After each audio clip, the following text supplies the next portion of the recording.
Yay! Okay, I am thrilled and super excited to have a conversation with the one and only Jenn Manuel. Now, I met Jenn at a Brene Brown book tour, actually, in Southern California. And it there was some we had dinner together. We have a mutual friend. We ate dinner together, and there's something about this woman, and anybody that meets her says the same thing. She's just magnetic and a beautiful spirit and presence about her. So I was immediately just drawn to her. And we connected here and there after that, but I really wanted to bring her on to talk to you guys because she, had this amazing life going for her, very social, very smart, doing all the things.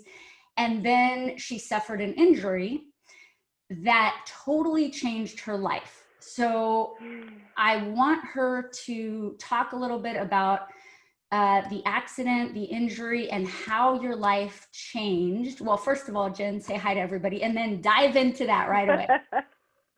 Hi, everyone. Thanks. I'm so happy to be here with you.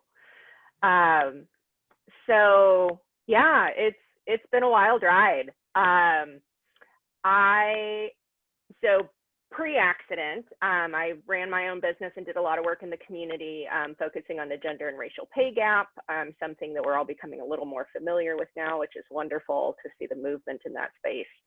And then in April of 2018, I was in a freak accident. I slipped and fell on a wet sidewalk and shattered my elbow into 11 pieces.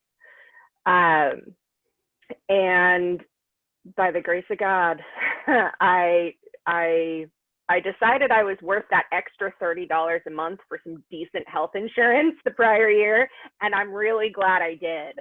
I got into UC Davis fairly quickly after a few days, and the folks there realized how bad my injury was, and they did a magnificent job of like Humpty Dumptying my elbow back together again.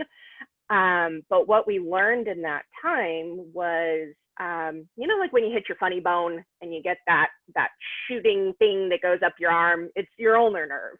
As part of when I fell, I severed my ulnar nerve, and it led to this condition called complex regional pain syndrome, or CRPS.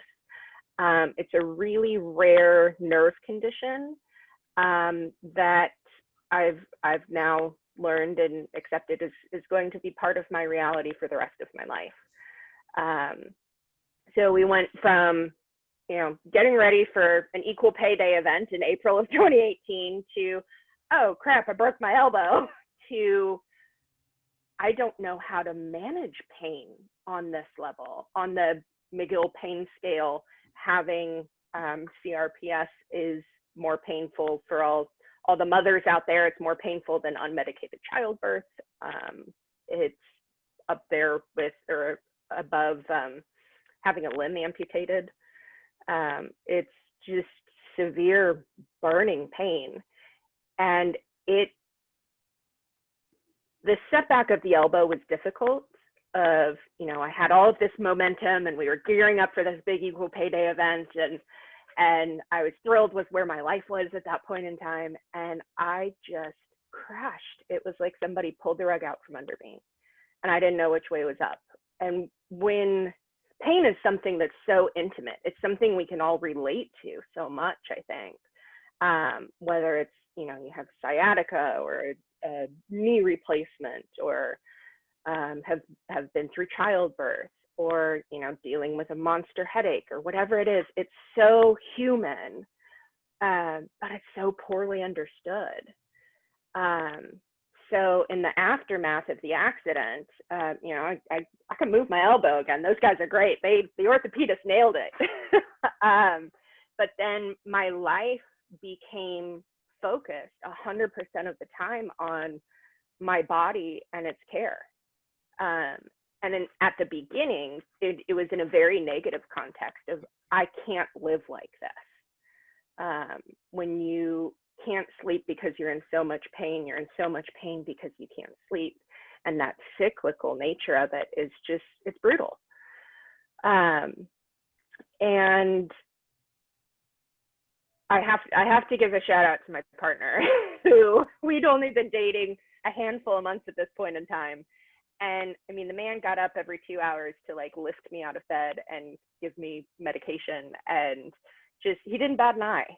And that relationship became the example of kind of that foundational relationship that helped pull me through this horrible time, of honoring those deep commitments that other people make to you, and asking for help and letting people show up for you.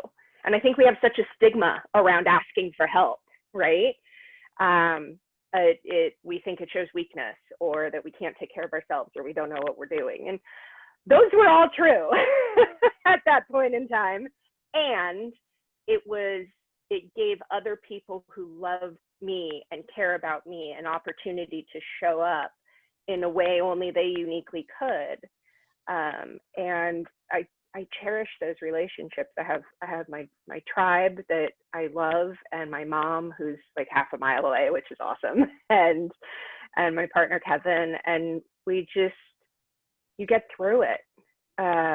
So when you have those relationships and let them work for you, right? totally. No, I love that. And having people around and a support system is so huge, especially when going through something so traumatic and life changing.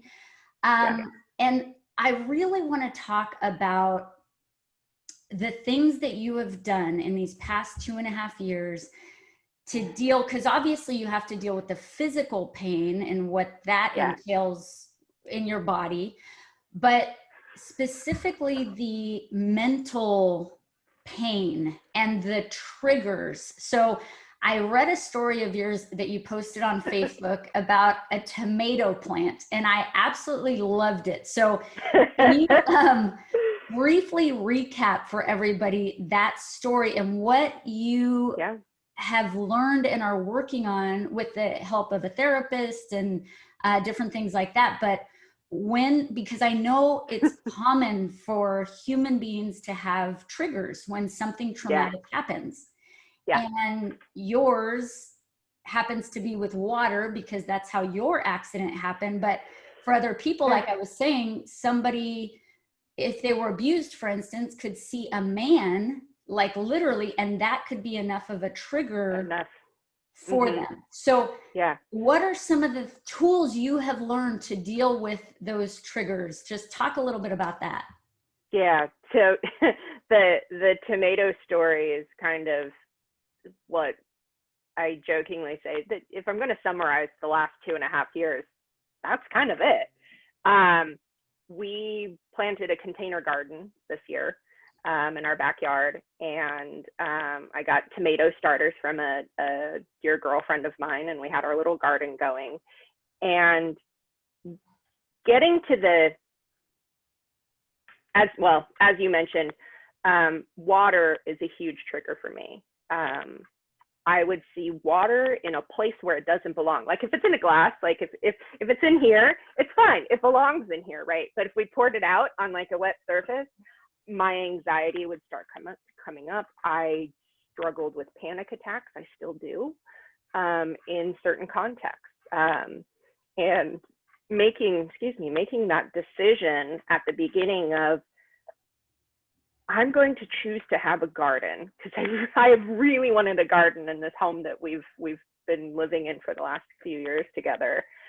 But I don't think I can get out and water every day. Like I can't be around water like that. And I finally made the commitment.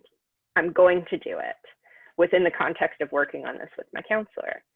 And that activity of getting up every day, getting out there with a hose and turning water onto some tomatoes was horrifying at first. And you know, I certainly kind of white knuckled through it at times. But with what I worked on with my counselor, she has helped me through acceptance and commitment therapy, ACT therapy, which is sometimes called. That has been a huge resource for me of being able to examine how I'm feeling in that moment, take a breath, see it, understand how I'm feeling, and realize that it's going to pass. In this moment, I can remind myself I'm safe. Nothing catastrophic is going to happen if I water a tomato plant, right? And then I can choose to move forward. So it's a matter of, let me see if I got this right, of awareness. You're consciously going, okay, I have fear, I'm scared of that, I'm triggered right now. You're actually thinking that, and then you realize that it's going to pass. So there's a thought of kind of, this isn't going to last forever. It's not as fatal as my response or that reactive part of me is making me believe. Right. And there's so much frustration that comes with it. And I observed that frequently, kind of frustration and anger. Like, why is my brain doing this? It doesn't know any better. It's wired this way. Like, it's wired for me right now to think that the water might kill me, because you know what? I slipped and fell on it and it upended my entire life. So the rational brain is kind of coming forward, and, you know, this immediate kind of base brain response of, look out, like that could harm you. And this slow process of retraining it to think differently. And I will probably, and I can accept this, I will probably still have that immediate response for a very long time, if not for the rest of my life, kind of like living with the pain from this accident. It will vary, but it's always going to be there. But the tools that I have in place to be able to practice kind of this desensitization of, you know, you don't want to start off with like the thing that you fear most, but doing the scaffolding so you can make your way in the world. And that's been something, that process has been very healing for me. And I think the benefit of that is, of going through this and having that core group, that tribe of people in my life that I could reach out to and be vulnerable with, is that we start to normalize these kinds of conversations. We start to destigmatize the mental health aspect of everything. Because when it was my elbow and it was broken and it was in this big giant bionic arm thing, it was really easy to see something was wrong with me, right? Oh God, what happened to your arm? When that went away and people don't understand what you're struggling with, it felt very different. It almost puts you on the defensive, like there's still stuff going on, but you don't feel like it's normal to talk about how much you're struggling with your mental health or how much you're struggling cognitively. And that's as real as a shattered elbow. That's as real as nerve pain. And I think through those conversations where we can talk about these sort of things, we get to a point where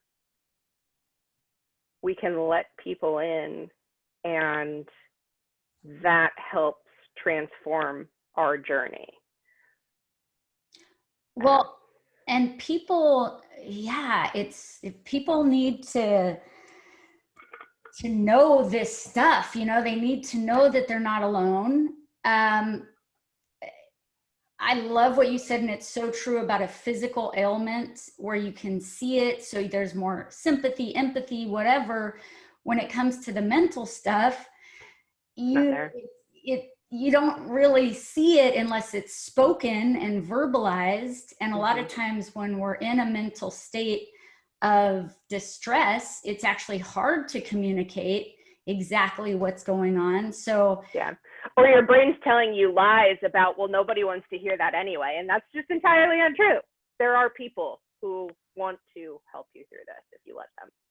totally. And we all, on some level, will suffer with some type of mental distortion or triggers or panic attacks or anxiety or depression, something at some point in our life, if not for our entire life. And I just think finding tools like what you're talking about, and before the interview, we were talking about EMDR and a whole bunch of other, like hypnotherapy and all these things, tools that can really help with the mental health aspect and retraining our brain or rewiring it, and kind of trusting that process, I guess, when we start on that journey.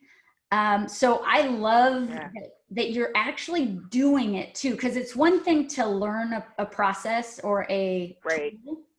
It's a completely different thing to actually apply it. Oh, that. Yeah. Minor details, right?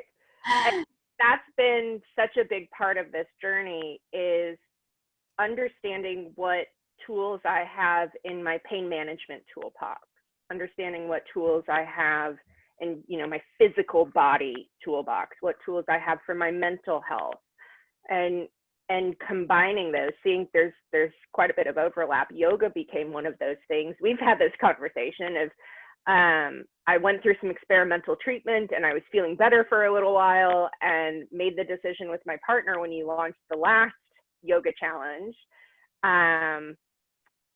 Okay, we're going to do this. It's a week. I can do anything for a week, right? Right. Sure. And when we started, I could do about 30%, maybe somewhere around there. But the tools that I had learned taught me to not hold myself in judgment for only being just, I hate the word just, it's not a good word in my vocabulary, for just being able to do 30% of it. I did 30% of it, which is 30% more than the day before. We have been doing it again this week, and we're on week 10 now. And some days I can do 90%. Some days, yesterday was a horrible pain day and I was in bed for most of the day, and I did about 10-15%, and that's fine too. But when you have these tools, it's realizing that they can, apply in different areas of your life, and you can live knowing that you are making the right choice that honors your body, your mental health, all of that in that moment. And then in the next moment, you can make another choice that's appropriate for that moment, right? Oh my gosh, do you guys hear that? So just to clarify that, or not clarify, but accentuate that, Jenn, who is in chronic pain, decides to do a yoga challenge for 5 days because, who can't do something for 5 days? And now it's week 10 of doing yoga, and having that level of self-acceptance and self-love to be able to say, on those days when, my body's not cooperating, I'm in more pain than usual, I'm still gonna get up and give it a go, but you know what, maybe we're just doing 5% today. Like maybe I'm in Shavasana pretty much the entire time. Oh my gosh, though, I love that. Like that is the grit and determination that makes me cry. Seriously, like the power of the human spirit. And I love when people show up like that. And so I just commend you seriously for putting in the work, but also knowing your limits and knowing to love yourself enough to, not injure yourself further. Right. So that's important.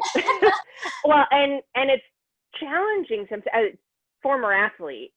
So I have that mindset of, well, if I'm not doing it this way, then it's not the right way. right? Like if I'm not competing at that same level again, if I'm not pushing my body to this certain level, if I had a practice pre-accident where I would meditate for a half hour, read for a half hour, and write for a half hour every morning before I'd start my day. And I had in my head, if it didn't look like that, then it didn't count. That's crap. It's just crap.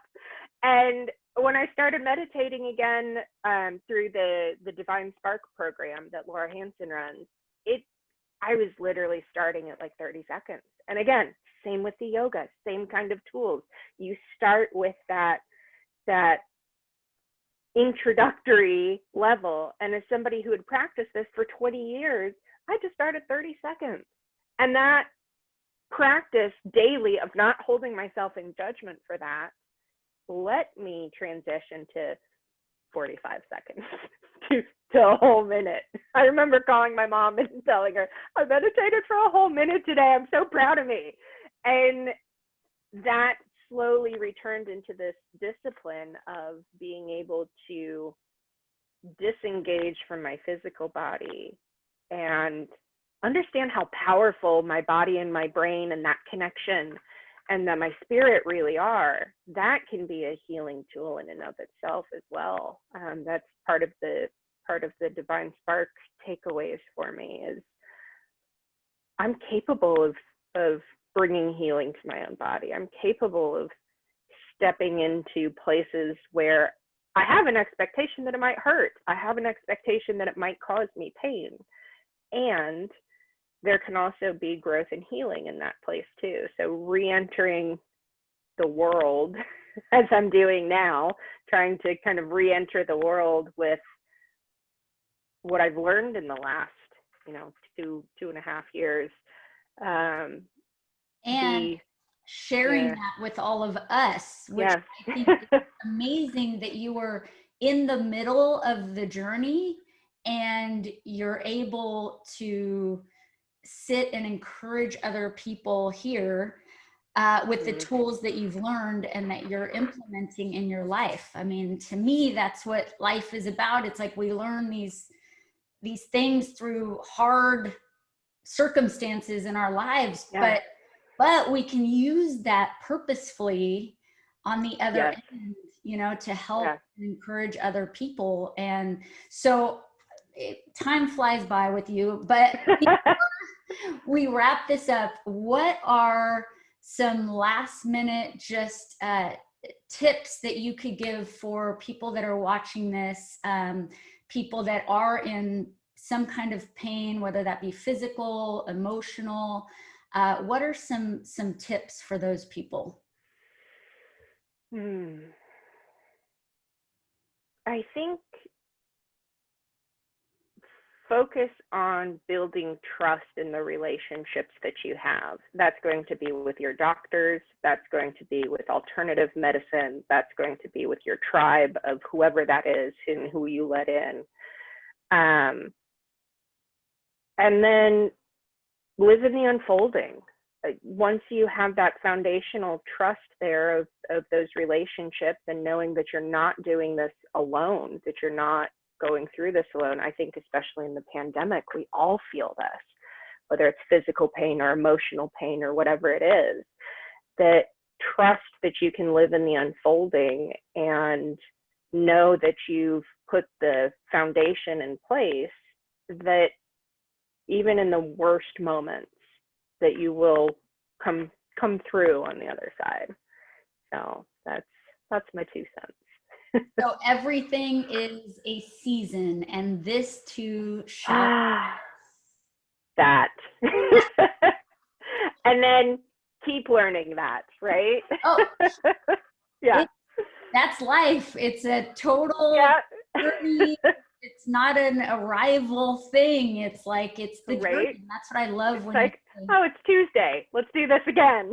Exactly. All the things all over again, but trusting the unfolding and showing up for ourselves in the best way the best that we can in that moment, giving that circumstance and situation. And then just the whole self-love thing, right, is just truly loving yourself without judgment, without criticizing, really just treasuring the person that you are on a very, very deep level. And I see that with you, Jenn, and that emanates out. So keep up the amazing self-love and the work that you're doing, and the sitting in stillness that you're doing, and all of the good things. Thank you for just blessing us with your presence and your insights today.